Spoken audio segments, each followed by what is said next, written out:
The year 2020 was not a great year, let's be honest. It was a pretty bad one, actually. And so far, stuck at home, watching the snowfall in my case, it doesn't look like the first half of 2021 is going to be much better. But let's take a quick walk and see what the future brings. This video is the introduction to a new vlog series sponsored by the British International Studies Association. In this series, we're going to explore a host of different topics about international politics, political culture, food, research design, teaching, and learning. What unites these videos is our ambition to help support you, students of international politics, to explore a subject matter in new ways. So let's get back in the saddle, as they say, dose up on some caffeine, and get ready. So while I'm making myself some coffee, let me briefly provide an overview of this vlog. The series is called The Everyday Professor, because I'm a professor of politics and international relations, and a lot of what I do is concerned with how we explore international politics in our everyday lives. I've got some great interviews lined up with colleagues who will talk to you about what they do, but to start off, I'm going to start with a personal story involving my grandfather. My grandfather Hillel was born in Germany before the Second World War. He moved to Palestine when that was still possible for Jews wanting to leave Germany and enter into that country. And in 1937, he became a citizen in Palestine.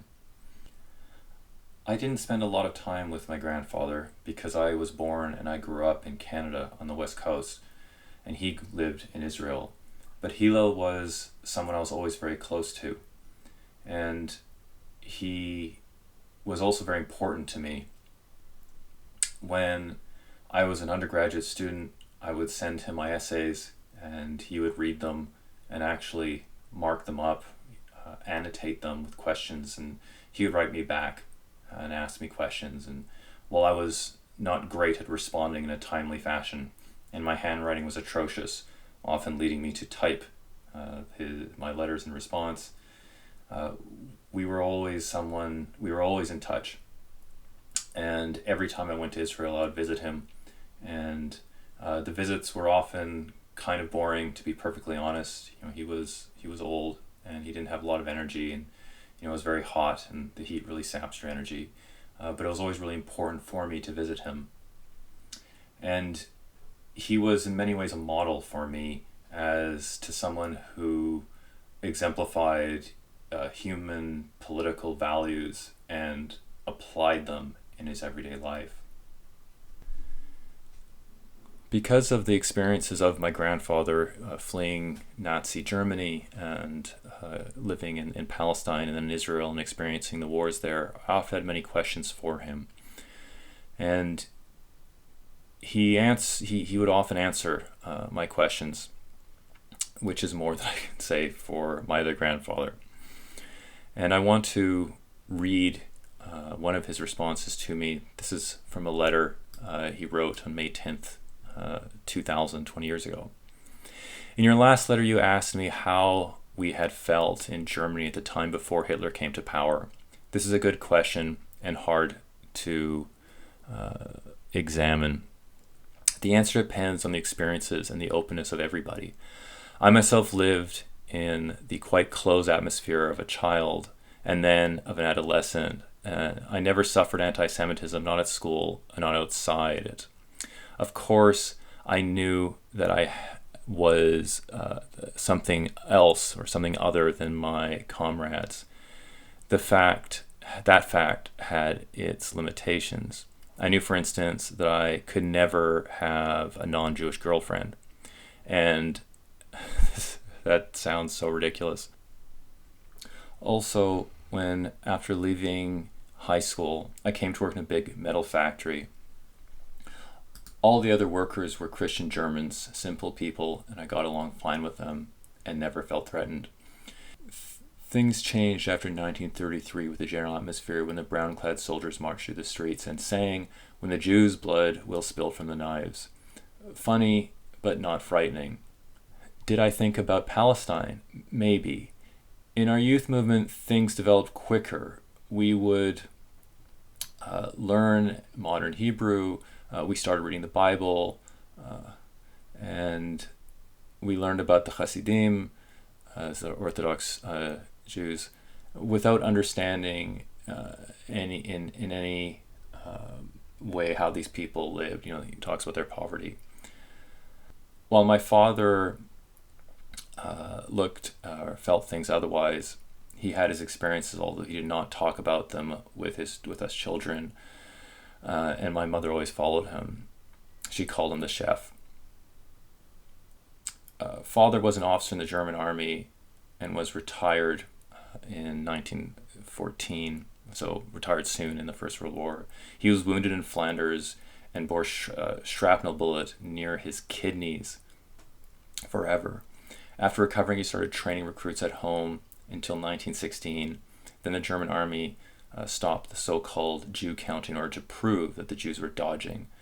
Then my father stopped training and gave back his medals. Well, my grandfather's life was shaped by massive political phenomena, ones which he thought about, not only having experienced them, but also trying to overcome some of them at least. I spent a lot of my time as a student trying to study those phenomena, and that's what brought me to the study of political science ultimately. And it's also what brought me to the language of political theory, which in a weird way gave me tools to try to make sense out of how we can interpret the events that he experienced, and that, for better or for worse, shaped the 20th and the 21st century. But what was always important for me was the lesson that he taught me, and the ability to transport this lesson into my own theoretical and empirical work. And the lesson was, and this is how he put it, I don't care what color somebody is. They could be green or blue, for all I care. What really matters is what kind of person they are. It's a short lesson, and I guess it begs many questions about what it means, what kind of person they are. But I think all of us actually have a pretty good idea of what that means and what he was getting at. And it's, if anything, my work has largely sought to address and answer, or rather to address that question and to try to apply it, and to make sense out of the political phenomena that we all experience, so that whatever violences or injustices or disagreements or conflicts we may encounter, we never forget that in those encounters there are other people, and we need to know who these other people are, and we need to understand why our responses to them are the way that they are, and whether or not our responses could be different. My grandfather told me a story once about an encounter he had with a Palestinian Arab youth. This would have been very early on when my grandfather had been in Palestine, and he would not have been there for very long. And he said he was walking in the hills and he encountered an Arab youth. And I actually spent time probably in those same hills when I spent a year in Israel, and ended up living very close to the kibbutz that he settled on, and the hills east on the eastern side of Israel, east of Haifa, near a small town called Yokneam. And he told me how he met this Palestinian, this Arab youth, and the youth attacked him. And my grandfather Hillel had to defend himself, and he beat him away with a stick. And this was a very traumatic event in his life, and it taught him that not only are there people living in Palestine who are not Jews, which he obviously knew of already, but that it was important to communicate with these people and to develop a relationship with them, a positive relationship with them. And he spent a large part of his life as a consequence of this learning Arabic. And he wrote a dictionary. This was a vernacular Hebrew-Arabic dictionary, because at the time there was no such thing. And he spent many years of his life working on this, and he didn't finish it until he must have been in his 70s, if not his 80s. Unfortunately, by the time he finished it, he was unable to get it published.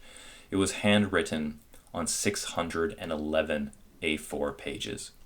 Handwritten. He did this before computers. He did not use a typewriter. He wrote it, a dictionary, by hand. In the foreword to the dictionary, he wrote the following.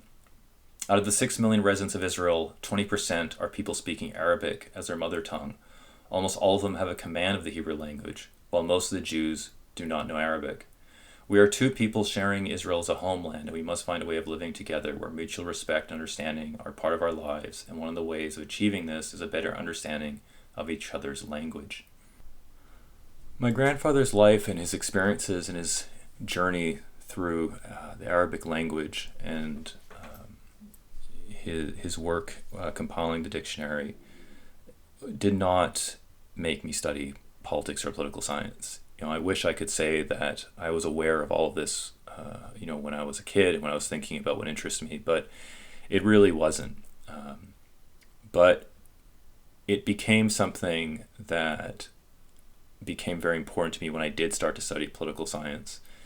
And the lessons that he taught me about understanding other people, or understanding the ways in which other people experience their environment, and the importance of trying to communicate with these people whom we share our communities or our environment or our geography with, but who understand those geographies very differently from we do, is very important.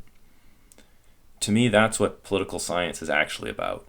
While as a discipline we might emphasize the state or sovereignty or whatever else, what we risk in those emphasis is forgetting the people that live in these spaces and for whom these concepts shape their lives, either knowingly or unknowingly. I have a few pictures of my grandfather in his study, visiting us in the snow, sticking his tongue out. That's my favorite picture. That was one of the last times I saw him. But I don't have that many more photos of him to share with you. And I thought what I did have, I wanted to use to start this vlog, The Everyday Professor, because it was in his everyday life that I guess vicariously, in a weird way, I was able to think through and explore and interrogate a lot of the subject matter that eventually encouraged me to become a professor of politics and international relations. And I hope that each of you can find your own story that has driven you to study this subject, and that you won't forget your story, because our stories are important, and our stories help make us who we are, and our stories help us to make sense of the world we find ourselves in.